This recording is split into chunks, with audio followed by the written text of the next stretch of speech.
Ano ba yung sabi niya?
Hindi rin madali yung sayaw na yan para sa akin no, na hindi ako sanay sumayaw.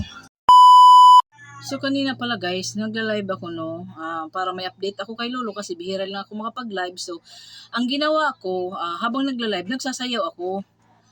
So para naman may update ako kay Lolo no, pero may isang nag-comment doon na basher na ang gamit ay hindi ko alam kung may YouTube channel ba siya, basta pangalan lang niya naka ninja siya or may main channel ba siya, hindi ko alam no, na nakadiri daw ang ano ba yung sabi niya, nakakadiri daw ang baboy ba yun? Ay naku, na high blood ako bigla guys no, kaya nga ako nag-i-exercise kaya nga ako nagda-dance exercise kasi baboy nga. Ay naku, nainis ako dun sa ano na yun, nainis ako dun sa mapagpatul pala ako ng bashers guys no. Siyempre nakakainis kasi bully kasi yung gano'n na sasabihan ka ng nakakadiri pa no, nakakadiri kang baboy ka, ganun pala yung pagkasabi niya, nakakadiri kang baboy niya, tama ba yun? So, ako kasi, nainis ako sa mga ganun na binubuli ka, ayaw mo lang tignan ito na nga ang masasabi ko wala ka namang, ibig kong sabihin, naging baboy ako, wala kang ambag ni kahit isang botel na bigas. Nainis ako diyan sa mga basher na ganyan no. Kung wala ka namang may ambag, tumingin ka na lang kung may mata ka. Kung ayaw mo, di mag-skip ka. Ganun lang yun. So, na-high blood talaga ako kanina guys.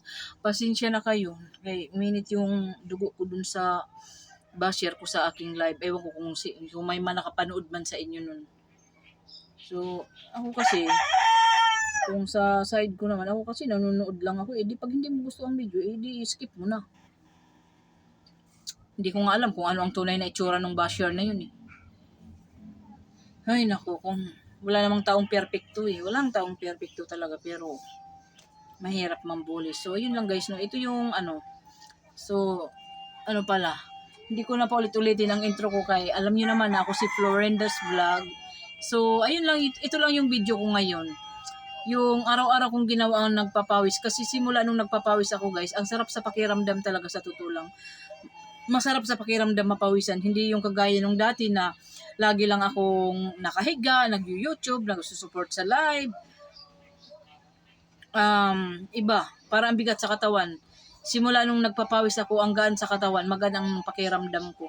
At saka hindi ko na naranasan yung pagkagising na pagkasakit ng balakang, masakit yung ano bang tawag nitong sa paa mo, yung dulo, bukong-bukong ba to? Ano bang tawag nito?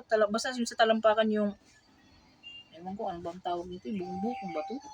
Basta ganun, nararamdaman mo, pag iapak mo, sobrang sakit. So ngayon, medyo bawas-bawas na. Kaya ayun na nga sa mga bashers na gano'n, no? Ganong klaseng tao, no?